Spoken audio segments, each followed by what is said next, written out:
So the German reconnaissance comes into the village first to check, to see who is there.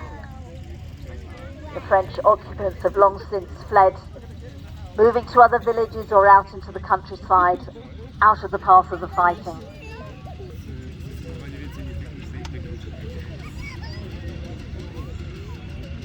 Behind them, foot soldiers will make their way through into the fields surrounding the village.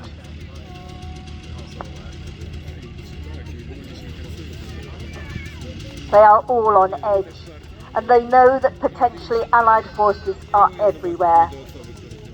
They know the importance of striking hard and fast, but they have no clear information onto the strength and location of their enemy. However, they do know that the Allies are close. The threat of area attacks also means they must be very cautious. They'd learnt in the first few days just how effective the Allied air forces could be. Hunted from the air and opposed on the ground, they knew their objectives would be difficult.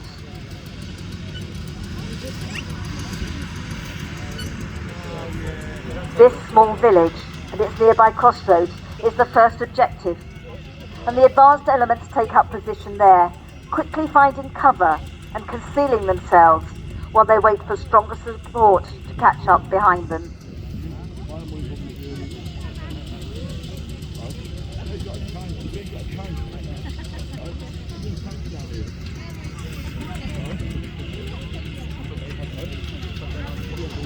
More German troops have arrived on a German Opel Blitz lorry. They crouch down near the vehicle first, then they will fan out and take cover in the surrounding grounds. Once this was a living village where people shopped, exchanged goods, chatted and drank coffee, the occasional pasties in the front of the bars. Now it is a deserted wreck and occupied by the Germans.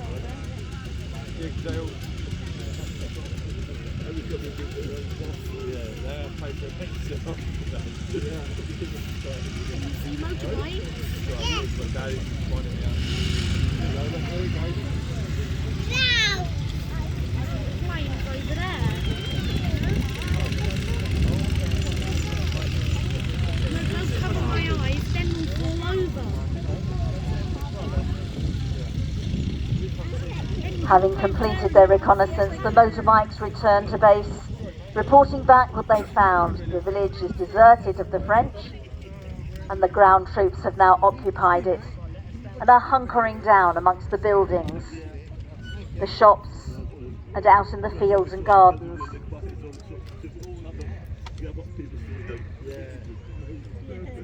For their part, Allied troops had advanced towards their assigned objectives. Using blitzkrieg tactics used by the Germans in 1940, they knew to probe for any weaknesses, but to keep moving.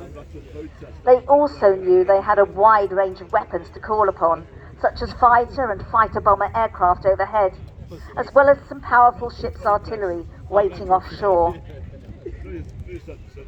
Each Allied advance group had spotters attached who could zero in on these weapons quickly and very effectively. In the air, reconnaissance aircraft could be used and brought in to check on movements of troops. Both German and Allied forces used these spotter planes, watching for movements on the ground.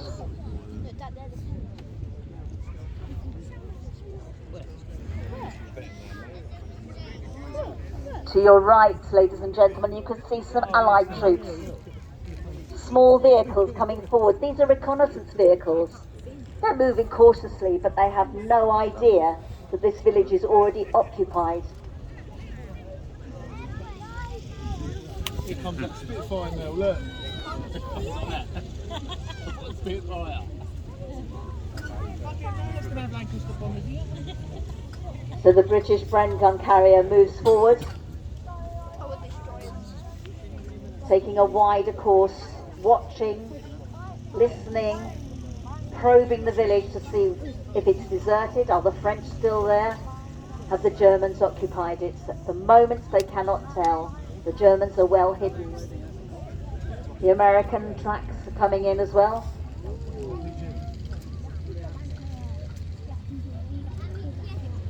Away to the rear of the field you can see American airborne in jeeps. They are taking a wider path, approaching from the flanks of the village. They are still cautious, they're still oblivious to the fact of the troops waiting ahead of them.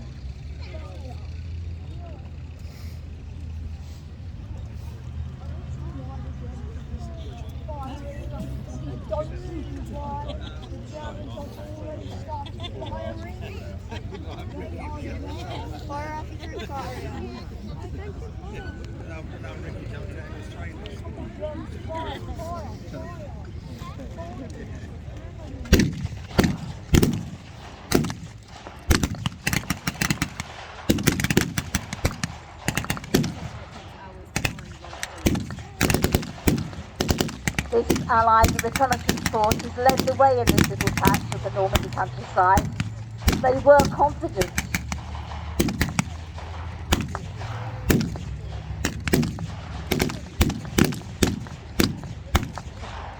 They had tried to split their advance and approach the village from both sides, but as the Germans opened fire, they are startled and confused and return to report back to base what is happening.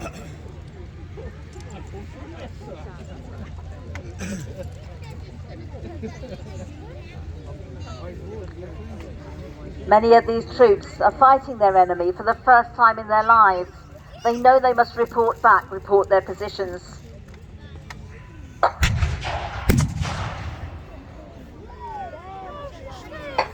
The message goes back to the higher weapons.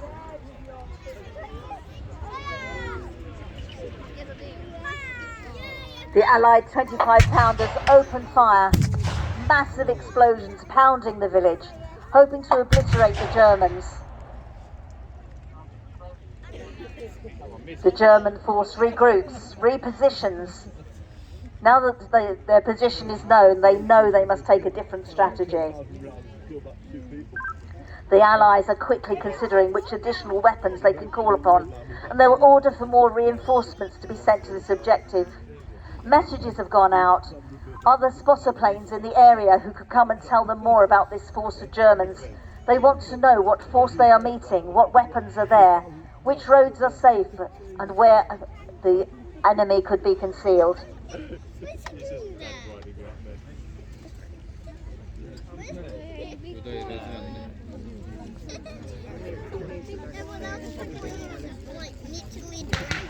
Messages have got through. British airborne come into the field in their jeeps, pressing forward, now willing to engage the enemy now that they know they are there. They've quickly recovered from the initial shock and surprise. Reinforcements are arriving. The advance force commander relays the situation, and they quickly make fresh attack plans, knowing how important it is to keep up the advance inland.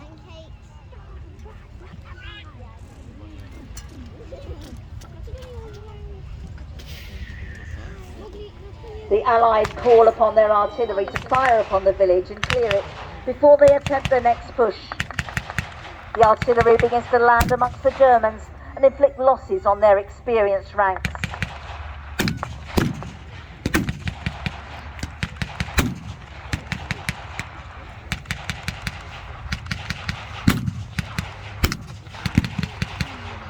On the ground, British airborne at the top to fire and manoeuvre the situation. The first troops lie down, fire, then the others will overtake them and move forward again.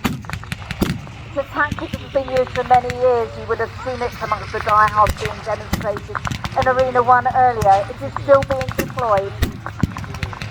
However, the Germans have called in for more reinforcements on their side as well.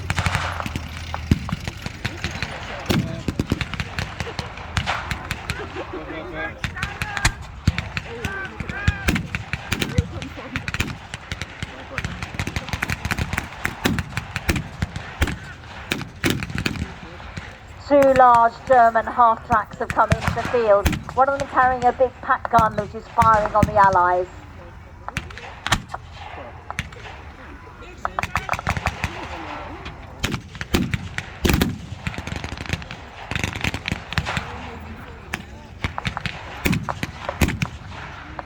Fire and cover from British Airborne is holding the German ground troops to the ground.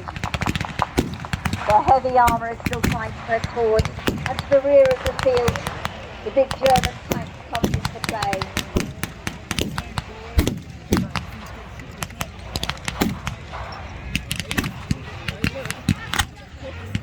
The Stug tank comes to the rear of the village, just behind the half-track.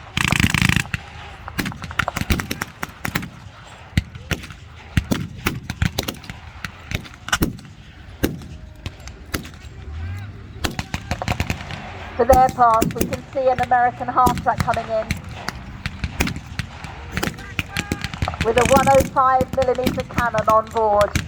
This is pressing forward amongst the jeeps and the smaller tracked vehicles.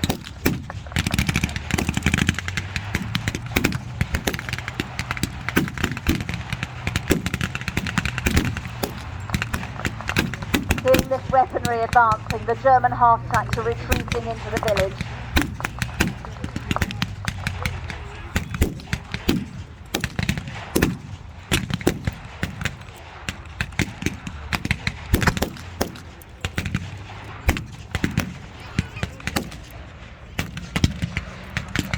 The Superwagen and the German motorcycles are now at the rear of the field, their troops having disembarked and hoping to take out the flanks of the Allies.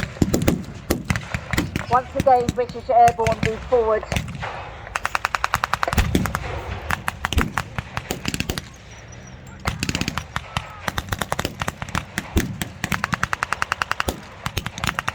The Germans are unwilling to move back in any of their positions. The troops on the ground hold their line. The Germans in the village are firing a pamphlet at the Allies. As the smoke hangs in the air, troops on both sides are wondering if this will be their last combat.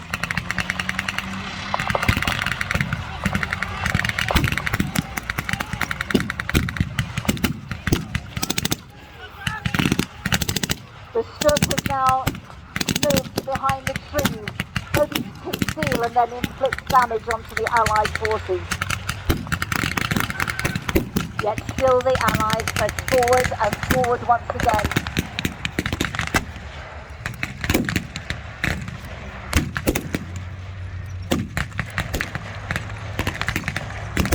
The German half-tracks have come forward once again. And they fire. Heavy fire is now exchanged from both sides.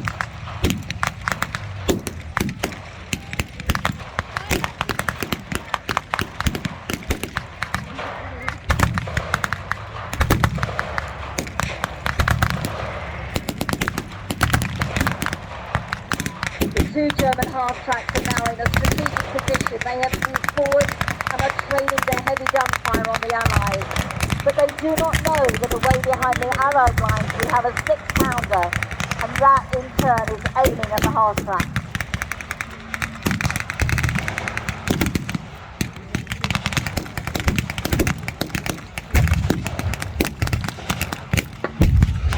There goes the 6-pounder and one half-track is hit, taken out. We reload and fire once again.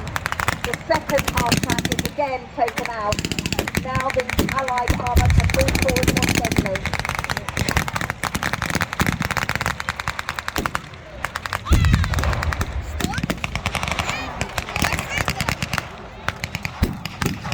The Allies may have been waiting for a spotter plane, but in the sky we see our Peter Storch. This is a small German liaison aircraft, and he will be relaying back to the German forces. Close behind it comes a Piper J3 Cub. This is the aircraft spotting on the behalf of the Allies. The two aircraft hang in the sky.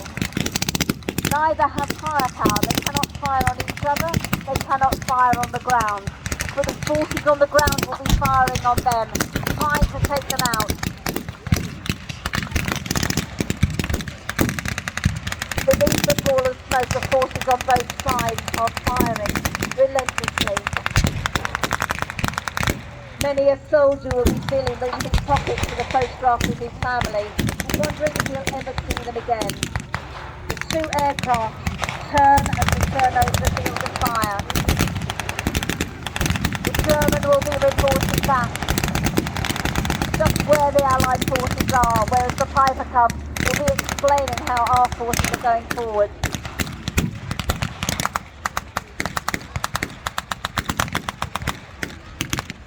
The Allied half-track is bringing a 50 cal gun to fire on the Germans. There are casualties on both sides. The first aid truck comes into play. He hopes to take the wounded back to base, back to the nursing stations. Those that can will continue fighting.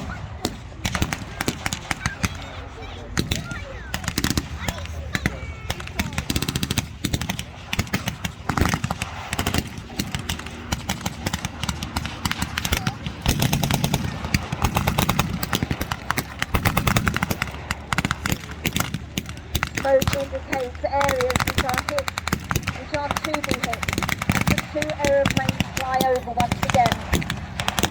They are gaining as much information as they can.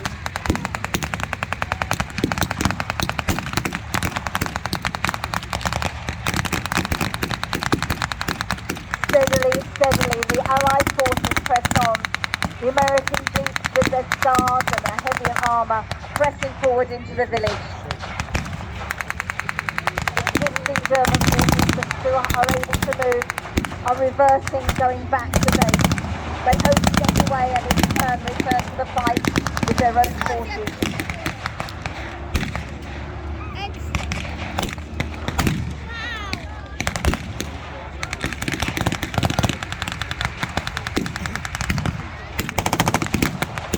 The American 50 cal gun is strategically placed, trying to take out that German force. They press forward beyond the houses.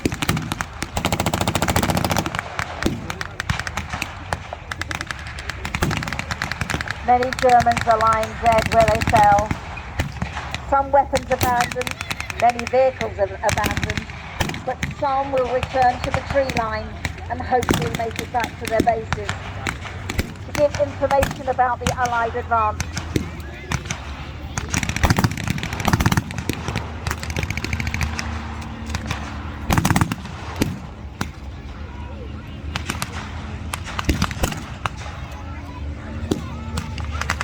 The Piper Cub is doing a good job as it's directing the Allied forces into the gap and to where German activity can still be seen.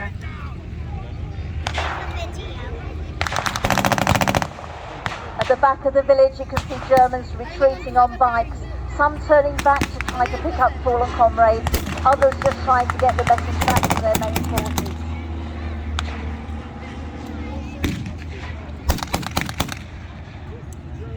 The two planes are now harassing each other. They cannot fire, but they can at least make their presence felt.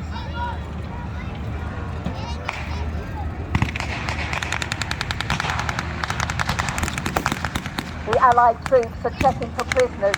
Anyone still alive might have vital information to give. They also collect their own wounded and help them to the first aid wagon. It looks as though the Allies have hit the German plane. It is now trailing smoke. Its best hope now is to find a safe place to land. Its job is done. It can do no more. The German plane now needs to fly off to safety. The Fiesler is still hovering in the sky. Maybe it can get one more message back, whereas the Piper Cub is watching it, seeing where it would go. Maybe another